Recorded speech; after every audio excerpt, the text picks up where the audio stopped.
Hello everybody, Drew here for Drew Dat here on YouTube.com. My brother Desertnord Hey there. is with us as always, and here on the second episode of Drew Dat Pod here on Drew Dat on YouTube.com.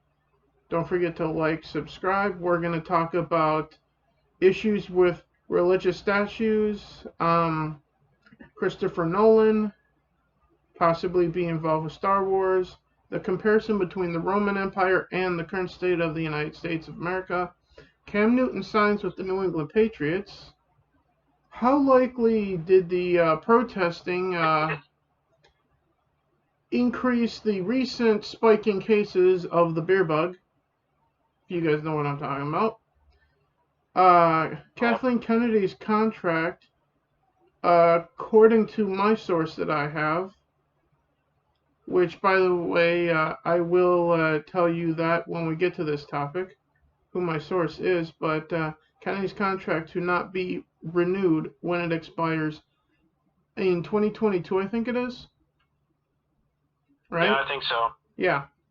Which it makes sense because there's another side topic that I didn't write down that coincides with all of that. And finally, Brie Larson joins YouTube with her own channel. God damn it. Yeah, and she's monetized instantly. What a fucking surprise. But we'll get into that when we get there. Yeah. So, let's get this show on the road with SJWs apparently don't like religious statues. Yeah. Probably because they're all male saints, I guess. Well, if you take a look at one of the tweets that kind of started this whole uproar. Yeah. It was from Sean King. Don't know who the fuck that is, and I don't care. Yeah, what we know about that little man is that aside from being a race hustler and a black, not black, whatever that means. Yeah, well, he's white, but he pretends he's black. So he's a wigger. They call him Talcum X. I'm just gonna call him a wigger. Sure. But he posted a tweet about the real problem in America being the religious figures and how Jesus should stop being presented as white in any sense. Well, first of all, I do agree with that because a white person in the Middle East would have stood out like a short. Specifically, black African Jesus should be the installation in American churches. If he had just stopped there and just simply left it at Jesus should not be portrayed as white, yes. Well, sure, and again, but considering he misunderstands the iconography of the church to begin with. But considering that he had to keep going down that rabbit hole and he needs to be black, okay, well. Yeah, well, it's just Sean King being racist, but yeah. What he doesn't understand is that the church in every section of the world, wherever it has reached its hands, has presented a variant form of Christianity to each section. Indeed. And to the point where it's stuck in some places very thoroughly. Okay? It was like almost like advertising. And it worked like a charm in a lot of places. Yeah, it did. The problem with it is that Sean is not a Christian. Okay, so first of all, Christians should not be taking his advice at all. Period. Yeah. But, I mean, why talk to your enemies about what you should do? Obviously, you shouldn't listen to what your enemies think you should do. It's going to destroy you. Either way. But, aside from that, there's this racial political idea that everything and everyone that is white is evil and an oppressor. And that's where Sean King's mind is at. He doesn't understand that white Jesus, as he calls it, was a representation that the Roman Empire and later on Central Europe adopted as the portrayal of Jesus for the sake of cultural adherence. I mean, nobody in Central Europe in the 13th and 14th century was going to be worshiping a black African Jesus. It just wouldn't have made any damn sense. Well, it doesn't make any sense because if you look at history from that time frame, Jesus likely would have been your traditional Jewish man. Sure, and here's the thing. There's historical representations, which is fine, but he's not doing that. He's not talking about that. He's not saying, let's be more accurate. He's saying, Jesus is racist. That's what he's saying. Well, let's see how he feels about that when it's his time to come, and if he winds up in hell, if he'll still be saying that or not. Probably. And what he's really getting at is that he essentially is painting the entire faith as a racist faith. Yeah. Because he doesn't adhere to it. He's not an adherent. He's not one of the faithful. Which, if you just crack open any page in the Bible, you'll see that it's the complete opposite. No, and here's the thing, though. We get wrapped up in identities. Yeah. Did nobody read the parts where the Holy Spirit was the half conceiver of Jesus? Like, does that sound like a white man? Like, no one is that stupid, I think. I would hope. So, yeah.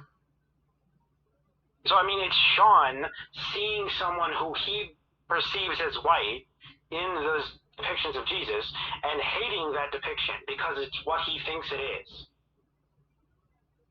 And everyone who agrees with him also is doing the same exact thing. But you could easily go in any direction. You could hate Asian Jesus. You could hate black Jesus. You could hate white Jesus. You could hate Latino Jesus. You can make him whatever race you want him to be, but it doesn't change both the historical figure in terms of accuracy, and it doesn't change any of the faithful tenets. It just paints you into a light of being an idiot. It just tells me you hate everybody else's race except your own, or at least the race you perceive yourself to be. And it also says that you're an idiot to me. Sure. Sure. But on that note, we should move on. Yeah. Because this is going down a rabbit hole I don't want to go. I know. We might as well just get into the Roman Empire and the United States thing, because you did mention the Roman Empire in your little rant there. So we should just get right into that next then. So, the Roman Empire, do you want to start out talking about the Roman Empire first? Yes. Well, the main gist here, involving the conversation about versus America, by comparison, is Rome lasted for 1,000 years. From its very foundation, the first, emperor, all the way to its fall, just before the Dark Age began. Indeed. And it went from initially being founded as a representative republic with a bicameral legislature and a emperor, which is essentially what we would call a president. And the powers were very well divided. It was very, very, very well organized, and it provided a great amount of opportunity for success culturally. Correct me if I'm wrong, but didn't the Roman Empire, at least on paper anyway, have courts as well as a Senate? Sure, yes. Which, so do we. It had judges, yes. Yeah. Maybe not so much a Supreme Court like we do, but judges, yes. And then emperor, president, yeah. So sure, which started out as a facsimile, basically, of our president. Yeah, so... And then devolved as you went along, especially towards the late Roman Empire, it devolved into being a strictly military general type character who was essentially overpowered and completely out of control, especially the late emperors like, Caligula. Yeah. Rome devolved after the fall of the actual Republic of Rome into the Empire of Rome. It devolved into a very debauched, very overstretched, very divided empire where it couldn't even pay its own bills and get its act together culturally, and it started breaking apart in little pieces and losing ground. Yeah. And then it finally fell completely from every factor ranging from overpowered emperor to military mutiny to overspending to chaos in its capital to um, divisions of power, annexations of land it didn't earn. So many various problems plagued the Roman Empire by the time it finally collapsed. So you're still talking about the Roman Empire and not the United Sure. States. Yes, and so in comparing the United States to that, You should just repeat everything you just said, basically. yeah, there's a lot in common now, isn't there? Yeah. Yeah. Obviously, we have overpowered executive. We have overstretched annexed areas that are far flung and perhaps not unified with us. Mm-hmm. We have massive debt. We have crumbling disunity culturally. We have, we have almost every problem they had when they fell.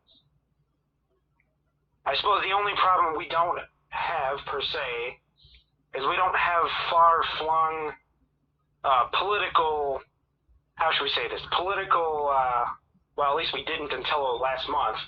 I guess we do now, have Yeah. far-flung political division. Yeah. What I'm saying is we don't yet have rogue states. That's what we don't have. I'll put it that way. Yet, probably. Yet. Oh, yeah, boy, we're close, aren't we? Yeah. Well, Texas will probably be the first one. Well, California is legally rogue. Yeah, but Washington is borderline legally rogue. Yeah, but if you look at the history of the United States, the first one usually shouting the loudest is of "I'm gonna succeed from this stupid fucking thing." Sure, is yeah. usually Texas. Going through the 1970s and 80s and 90s, we had a lot of secession movements develop, from Alaska to South Florida to Texas. Yeah, and Texas was always like I trying to was be saying. independent, but they kind of joined the union out of obligation. Yeah, but like I was saying, the one usually yelling the loudest about it that I ever hear is Texas. Sure. Well, they have a long history, and they started out an independent nation. Yeah. So they have a history. Mm-hmm. And then, of course, we know the Civil War in the 1860s split the whole nation in two pieces. Yeah. Some historians say that we really didn't deserve to survive that as a country. We probably didn't, but because it was a forced marriage every year after that. At this rate, we probably don't deserve to survive this either. No, sure, but it's a continuation, obviously, of the same type of division. Yeah, well, we'll see where this goes. The question is, what type of balkanization does it lead to, and what's the end result? Does the United States break up into a myriad of different nations all clustered together? And what does that look like in regards to peacefulness between them? Yeah. And cooperation and what we might call any sense of unity. Would we have any sense of unity whatsoever? Or would we just be broken into tiny little pieces like a lot of Europe is? Especially Eastern Europe. Yeah.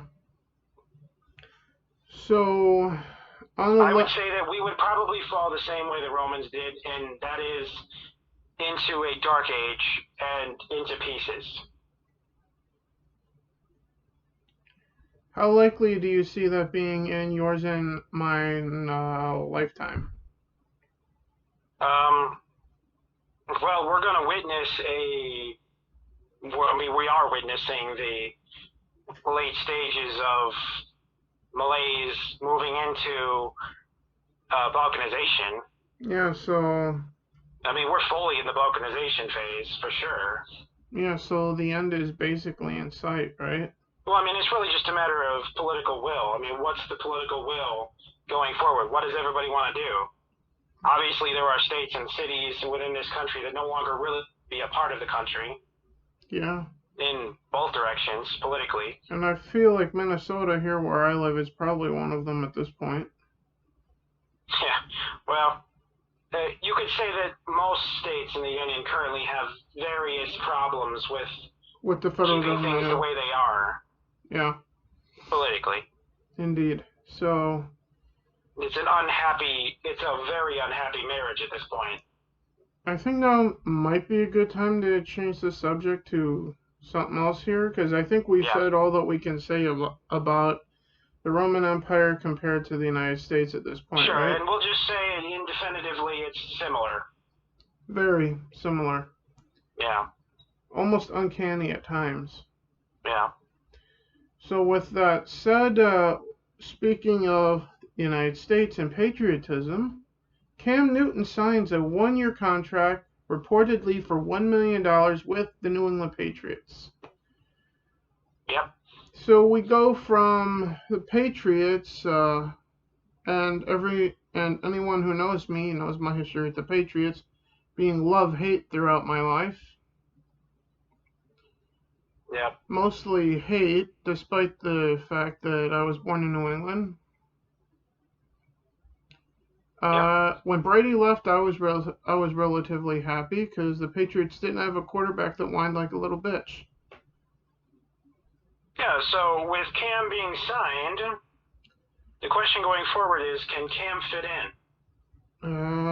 Does he fit in with this heavy passing attack type of field general, I don't even know what you call it, just like Superman type quarterback. And they call him Superman. They call Cam Newton Superman. Yeah, but that's because he does Superman. A lot of shit well.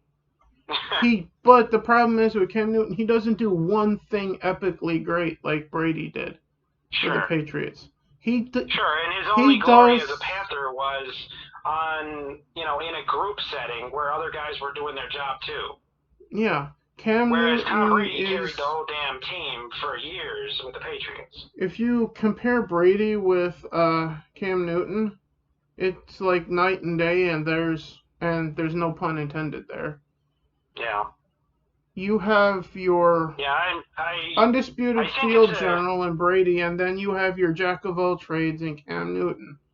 Yeah, I think you can't really compare Cam them. Newton is a game changer compared to what they were looking at, what they were facing without him. But he's not Tom Brady, and he's not even going to be. I mean, there's no way that he comes close to the type of glory Tom Brady achieved. My only concern, really, with Cam Newton, at least first and foremost at the forefront, is will he be able to stay on the field for the whole damn season? Sure, he does seem to be injury prone. And if he does that, then we'll go, okay, now are the Patriots actually going to utilize their playbook around his abilities and not try to have him be the next Tom Brady? Yeah.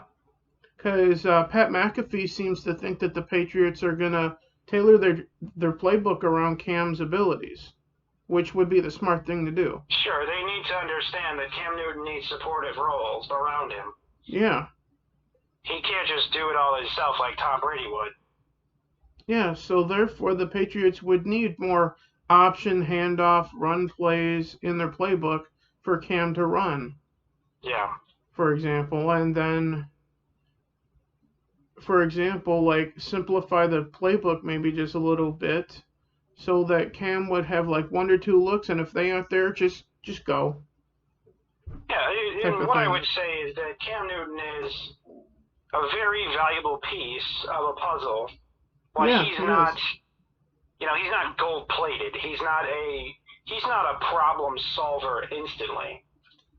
And in the fact that they only got him for only $1 million for 1 year, given what the market value probably was on him at the start of free agency, that's pretty damn good, I think.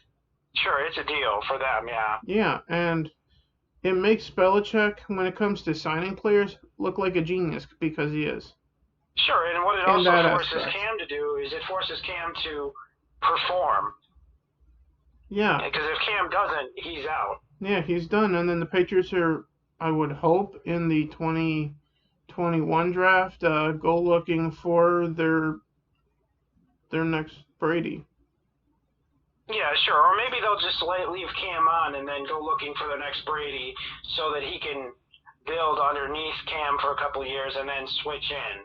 Yeah, but otherwise, this signing. Because Belichick always does it exactly correct. Yeah. He never fucks this up. However, I am constantly hearing now that with the signing of Cam Newton, the Patriots go from, they're probably not going to make the playoffs this year too. They're probably going to be in the division round. Yeah. Or playing for the conference title. Yeah, it helps. Really, by helps one player, they go before. It's an from nothing but to. is it it's not a problem solved situation. Yeah. He's not the total package. My overall point of view is, let's just wait and see how this goes. Yeah. I'm not going to say that this was a bad move by the Patriots or a good move until like the coming up on the end of the season. Yeah, well, I'm willing to say it's a good move, considering you couldn't have gone into the season without somebody there. Well, they did have like other quarterbacks on the roster anyway. Yeah, but we already went over them, and I was not impressed. Neither one of us was, but at least from my standpoint as a Patriot, at least, I was looking forward to finally having a down season for a change. Yeah, I think the whole world is waiting for the Patriots to not be the top team again. You know what I mean? Because it's been so long. Because if you look back at the history of the quarterbacks for the Patriots, my guy was Drew Bledsoe, and look what happened to him. Sure. He got drilled by one person, and then they gave the ball to Brady, and then they sent Drew packing. That's fucking terrible. Sure. Well, that was Belichick's decision. Yeah, I know. I really doubt he regrets that. I know that he doesn't regret it, but I still don't like him for it, even to this day. Because he did Bledsoe dirty when they did that. Sure. Yeah. From Bledsoe's perspective, it was a screw job. Now, from Patriots fans' perspective, they were like, thank God Almighty, Yeah, but keep in mind that I identify as a New England Patriot by birthright. No, I know. And But I really doubt that any intelligent Patriots fan would trade what they got from Tom for whatever Bledsoe was going to give them. I'm just saying. Yeah, you're not wrong. It was damn good with what we had with Brady, but still, when it came to a guy that I can admire, that was Bledsoe and not Brady. Sure, yeah. I mean, obviously Bledsoe was an honorable guy, worthy of the position, and shouldn't have been screwed like that, but it just worked out for them is all I'm saying. But either way, Either way, to sum it all up, Cam Newton, New England Patriots, let's see where this goes from here. Uh-huh. So, next topic, if you're up for it. By the way, do you have anything specific to talk about in the show, too? Oh, no, I was just going to go along with whatever you had. Okay. Yeah. By the way, there are some interesting things for the gaming podcast coming up on the next episode of Drew Dat Games as well. Oh, yeah, always more gaming stuff. Yeah, especially lately, because actually I was torn between going ahead with this episode or waiting till I had, and therefore waiting till I had more stuff to talk about for this, and then going ahead with the gaming one, because there's a lot of important shit that I had already written down, and I only got half a page of stuff for the gaming podcast yet. Yeah. And the 4 things that I do have, I'm like, this shit needs to be talked about fucking soon. In the case of like 3 of these things, one in particular. But either way, that was a tease for the gaming podcast on Drew Dat Games. Go check that channel out if you guys haven't. But I don't know why I'm plugging that on here, because all of the subscribers are over there and not here. Uh-huh. I should be plugging this more over there than that over here, but whatever. Either way, so we did the SJWs versus religion. We just got done with Cam Newton. We did the Roman Empire and the United States. I guess we got to get to all the Star Wars stuff now. Oh, yeah. So we're going to start. Well, we'll get to that in a minute. First, we're going to discuss Disney apparently is hiring Christopher Nolan for Star Wars. Yep. I don't know what the role is gonna be, but from the reports that I've been seeing, this is basically all but official at this point. Yeah. So they're gonna make Star Wars kind of dark and gritty. I hopefully that would be nice to see like a Star Wars 1313 like TV show or something. Yeah. Or Since maybe that he'll make since a that Star Wars game movie got and call it, canceled, Sith Knight Rises. that would be fine. Yeah. He likes that whole night thing. And I would hope that they would cast as the main character for that show as um from John Wick, Oh, you mean Keanu? Keanu Reeves. Yeah, I Yeah, don't know. yeah. Well, of course, I told you that Keanu Reeves should definitely be cast as Revan. We already went over this. Yeah, well, as like Like, any nobody is dark more perfect Sith, than him for playing Revan. or well, no one's more suited for him for playing honestly Jedi or Sith, but still. Sure.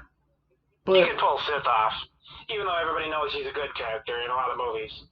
and everyone knows that he's a great guy in life. So. Sure, yeah, yeah.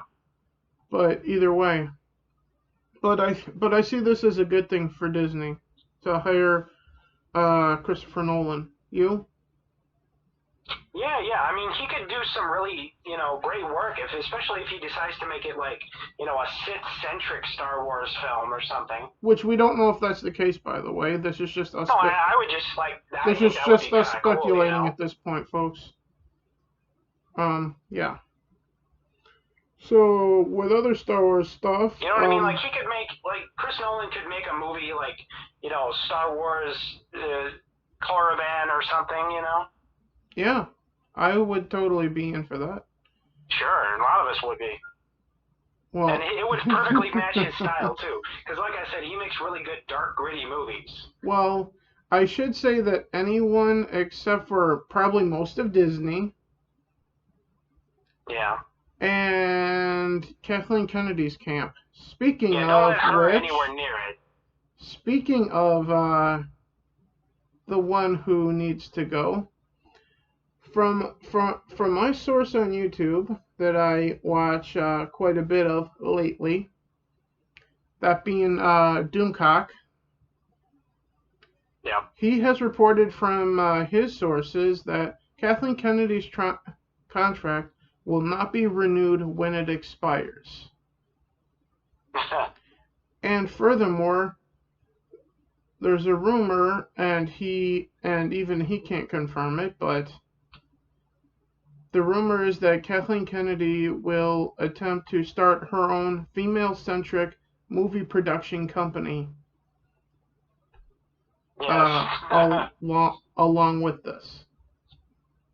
Yes, and she can get woke and go broke on her own time. Yeah, just as long as she goes over there, does her thing, stays the fuck away from Lucasfilm and Disney, then I'm fine with whatever she wants to go do over there.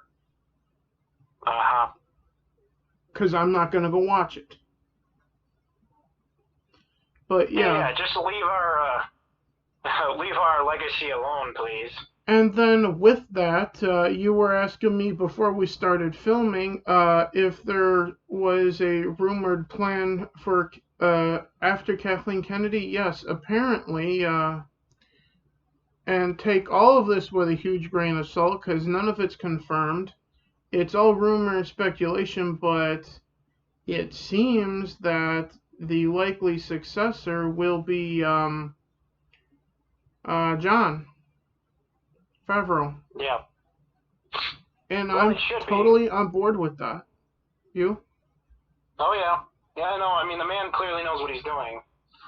Especially since he's working hand in hand with George and Dave Filoni. Sure. Yeah, as long as you keep Kathleen Kennedy and Kevin Feige away from it, we're good. Well, I don't think Kevin Feige is all that bad, but we'll see if he follows through on this shit with Marvel. He's made some drastic mistakes lately.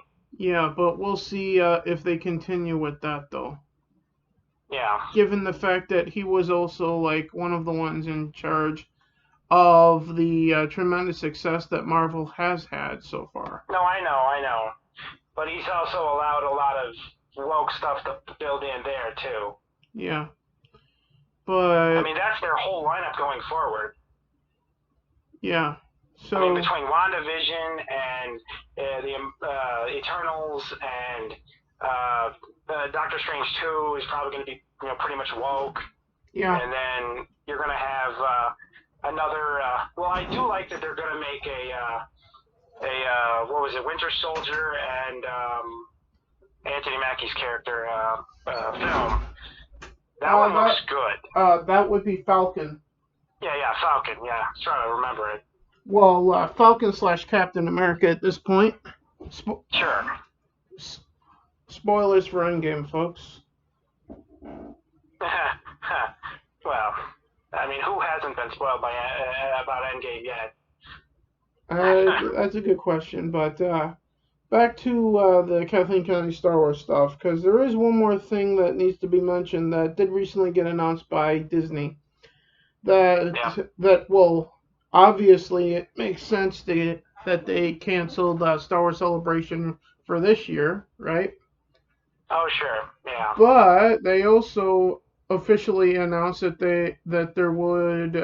they had canceled or are canceling next year's Star Wars Celebration as well. Which maybe they'll just not have it ever again. But right after that, they then said, but Star Wars Celebration will be in Anaheim for 2022.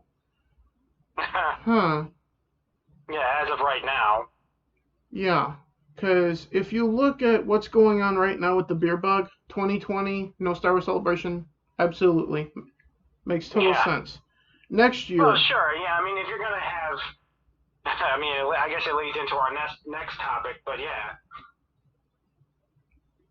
Well, we'll see. But next year, we don't know what next year's going to be like. We may be back to normal at that point.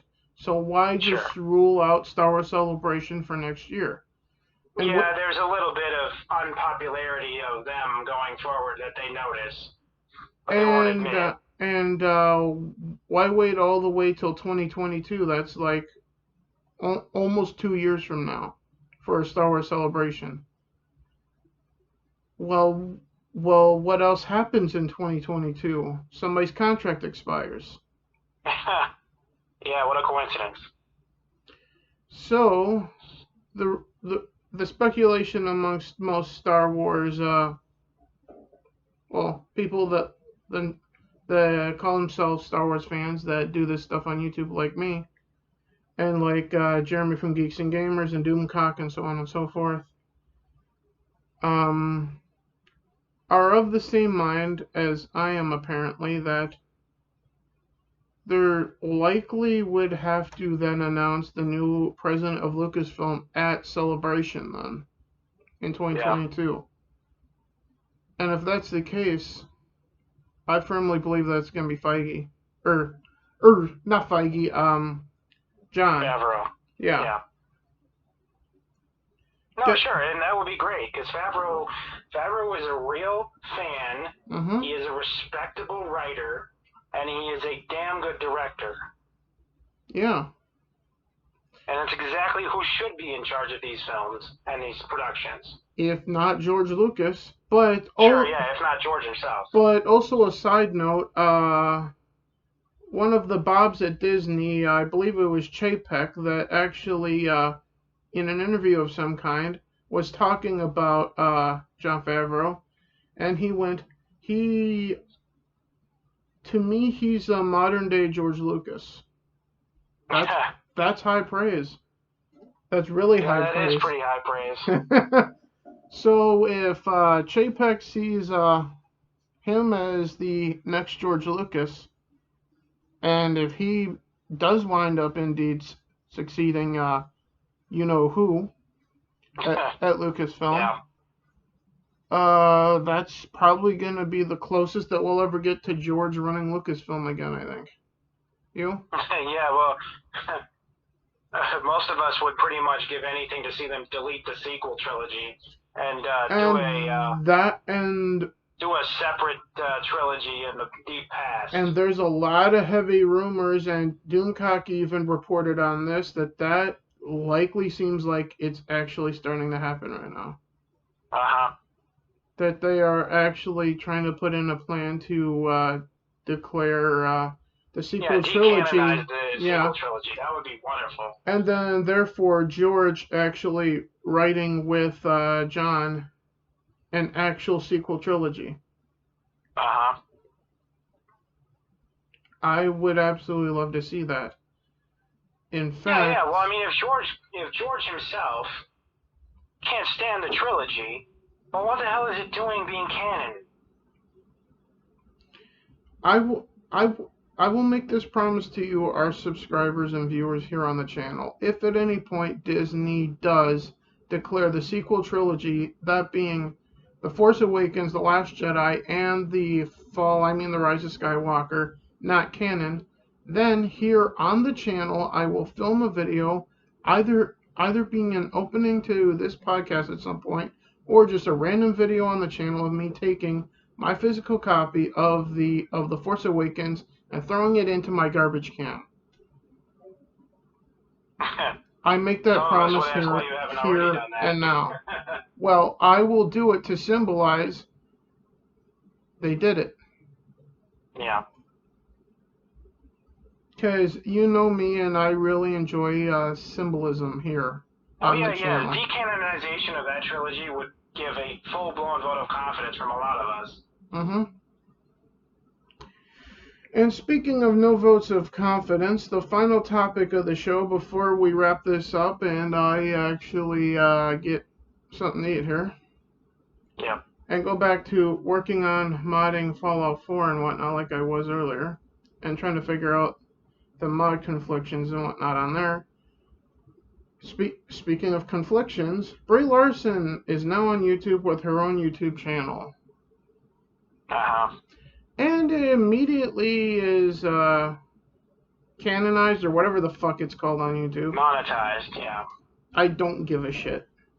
Yeah, she immediately had 1,000 followers instantly. And actually, I believe it was like 20-some thousand subscribers. Sure, yeah, and then it zoomed right up. Yeah. And then she immediately gets promotion from YouTube. And also, on a side note about all of it, last I heard, which was right before I went to bed last night, still hadn't disabled comments, likes, or dislikes. Yeah, it was kind of starting to get ratioed, too.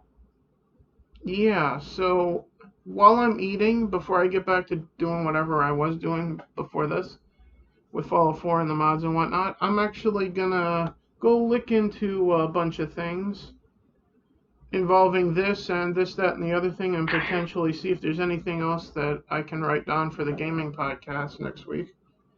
Which I do want to add to that I can confirm that this next coming week will not be the Xbox showing or event thing.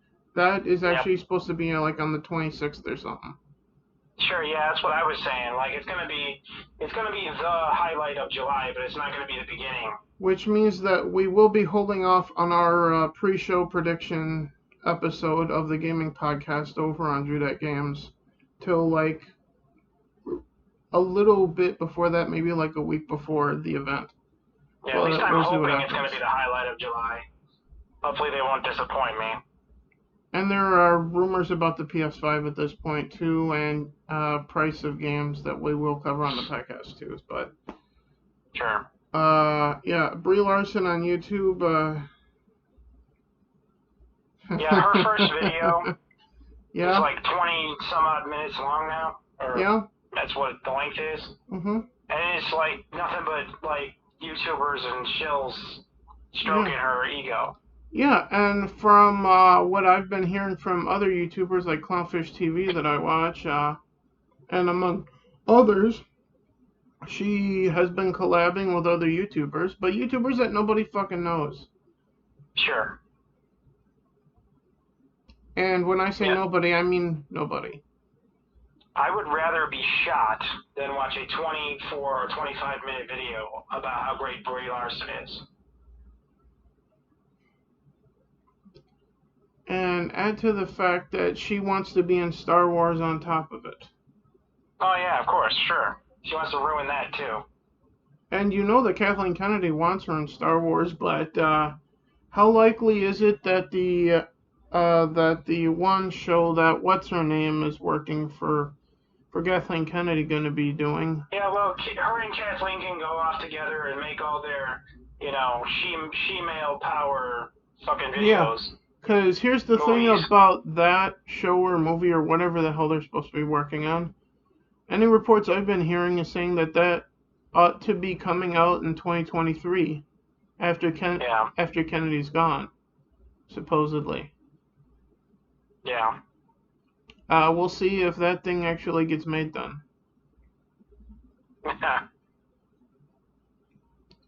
Because you know damn well that Favreau isn't gonna, if Kennedy's gone, he's not gonna keep fucking what's her name and keep that project going. Nope. Because I know damn sure that George wouldn't want it either. Oh, yeah. George is really obviously tired of all their BS over at Disney. Now, to be fair, when it comes to politics usually don't matter to me. Case in point, George is actually on the same side of the aisle as all of these idiots that are running Star Wars. The only thing is with George, he's into storytelling and yeah, the thing good about content. George is, like, yeah, he agrees with them politically, but he never asked them to ruin his story with it. Yeah. George doesn't put his shit in his movies. He actually writes good shit. Well, sure, and he also he has a basic understanding of how you write a story. Yeah. And character arcs and heroism and all that other stuff. Basic elements of a good story. Which is the only reason why I admire George Lucas as a man. It's not about him personally, it's about what he has done. Sure, and he understands how to ingrain the archetypes of hero culture into his movies. Or should I say that I admire him for what he doesn't do? Yeah. But with all that said, you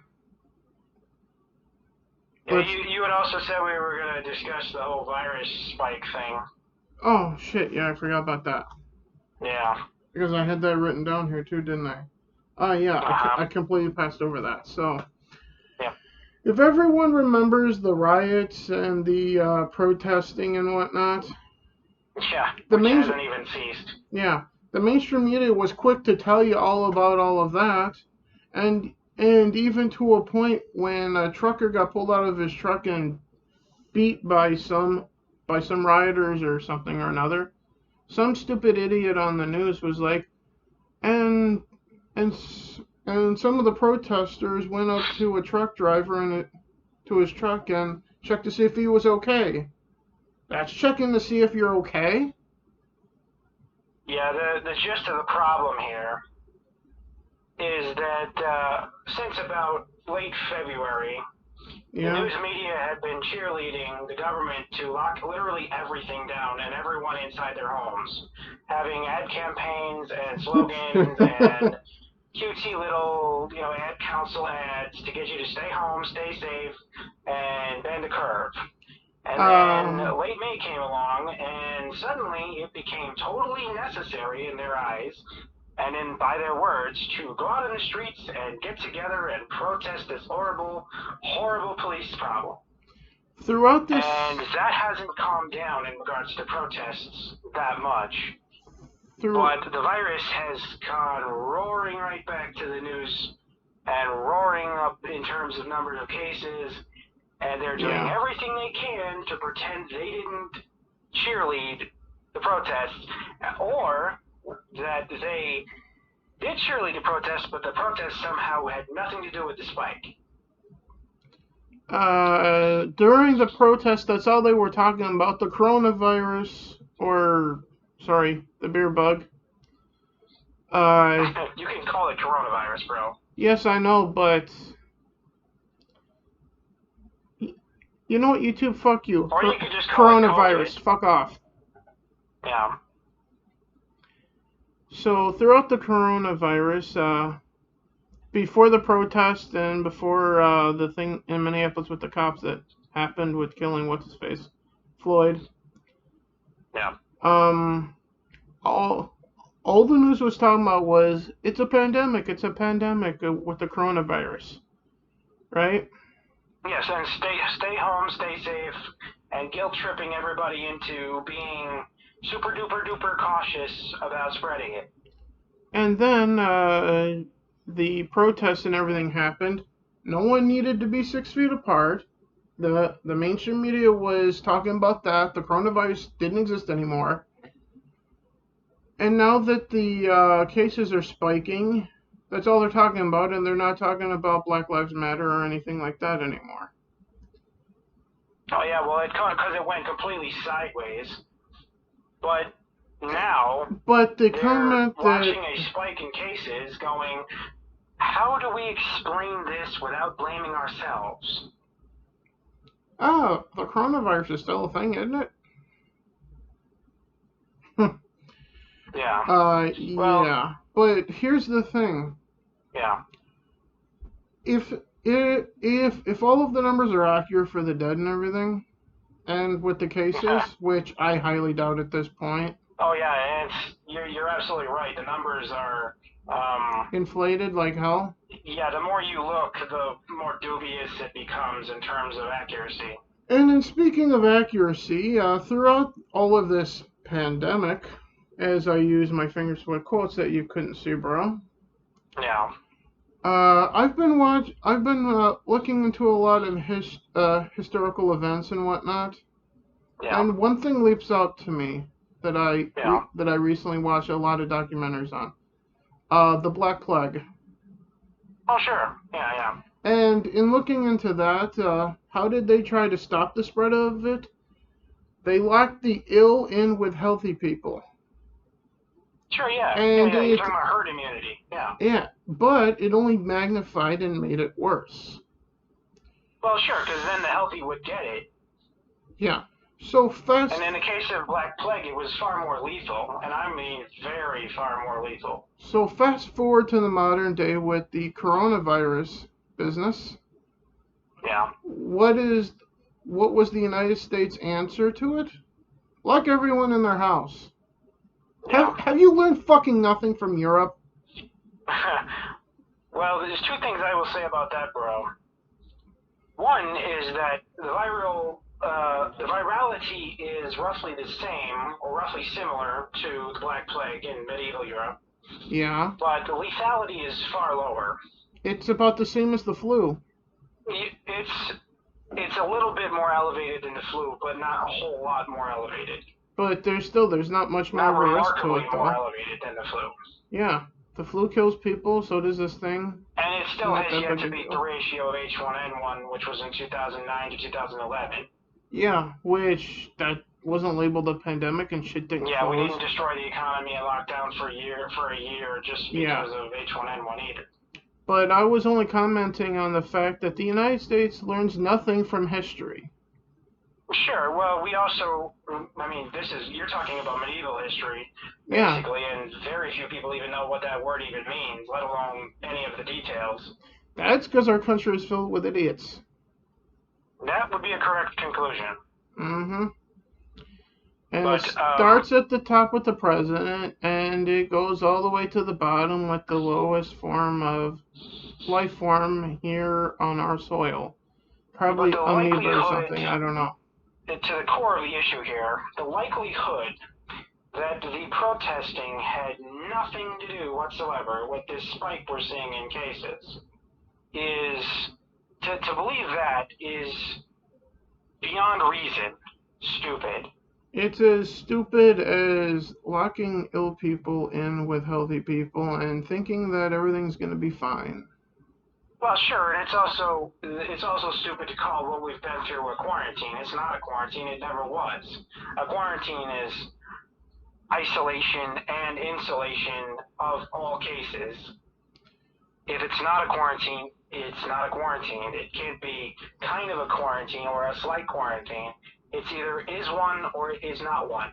I just wish that we had leadership in our company in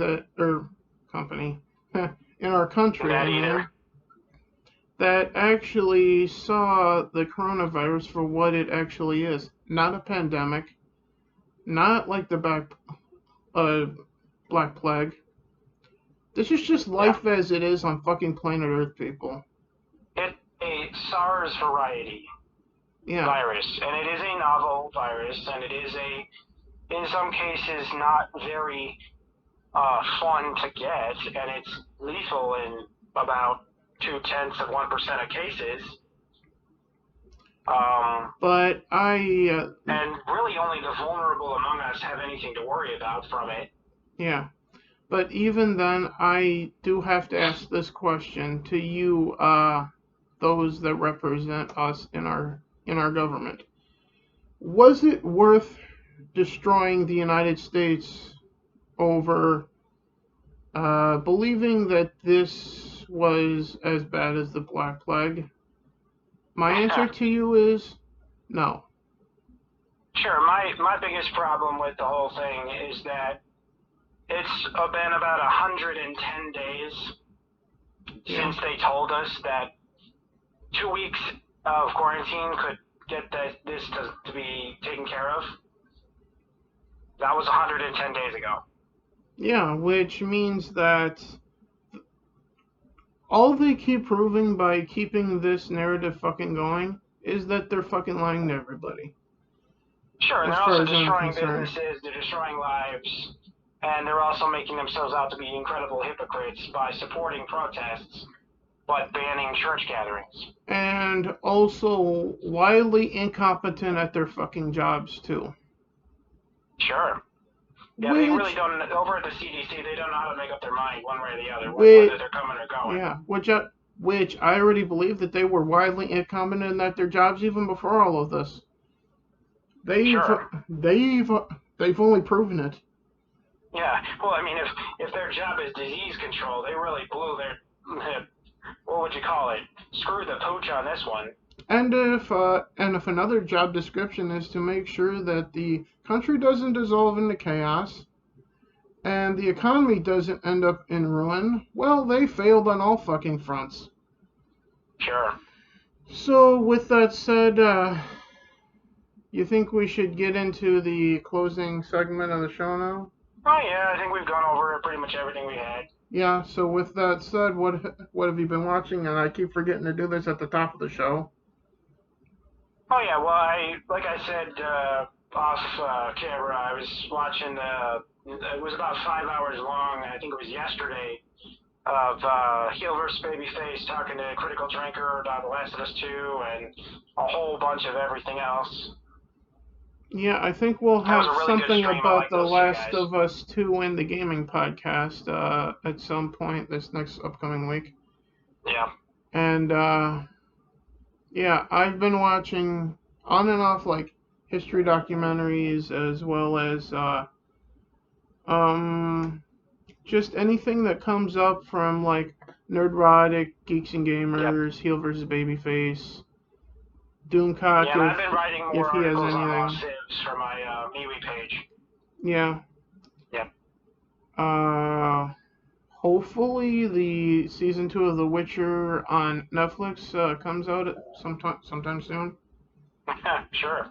Because that would be wonderful to watch throughout all this fake quarantine shit. Uh-huh.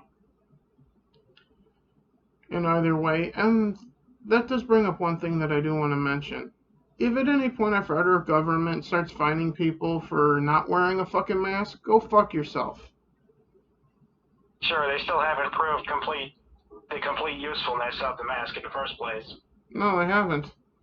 And I only wear it only when I'm punched in on the clock at work just to shut my boss up. Yeah, unfortunately, some states are literally banning being outside without one. So we'll see where this goes. What states are those? Oh, well, I believe California had an ordinance they passed. Nevada has an ordinance also. Arizona Arizona had one for places of business and places of what's the word? Public places, public spaces where multiple people may gather. Okay, so yeah. And several other states. I mean, obviously, 4th of July is like half lockdown, half chaos. At this point. Yeah. Everything we might want to do is locked down, and everything we don't want to do is out in the streets and happening. Yeah, all I want to do at this point in time is watch Twins baseball on fucking TV, which is not fucking happening. Yeah, no baseball. Isn't that lovely? Yeah. Wasn't that a Daffy Duck line? I think so. I believe the line you're thinking about is when Bugs, Elmer Fudd, and Daffy were going back and forth about some kind of hunting season, and then and then Daffy Duck pops into frame wearing a tennis outfit with a tennis racket. Sports? Anyone for tennis? Daffy Duck gets shot right through his tennis racket and everything, and goes, "Nice game." Yeah. Yeah, that's the scene you're talking about, I believe. Yeah, it's just great being in the middle of summer with no sports to watch on TV, no places you can go safely. Yeah. And all you can really do is watch Netflix and play video games. Which is why there probably isn't much to talk about, or probably will be very limited in this particular podcast because of it. Because as you can tell, we're talking about mostly history and Star Wars because there's nothing else.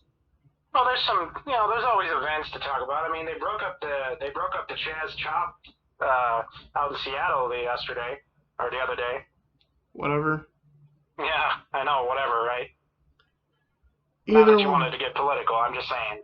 Yeah, either way, well, we do tend to get political at times, like with the first topic on the show. Calling out social justice warriors for going after religion. But either way, to close this thing out, like we were saying, I've been watching history and gaming content and other content creators that I tend to follow, like Doomcock, Hubers, Babyface, Geeks and Gamers, and playing like Fallout on my PC here and whatnot. Yeah. And the first week of challenges on Pokemon Go started this morning. How's that going? Oh yeah, I'm almost done with them already. For week 1, that is. There's 3 weeks leading up to Go Fest, which is the last week of July. Which will be a huge extravaganza involving millions of players simultaneously on the app across the world. That sounds interesting. Yeah.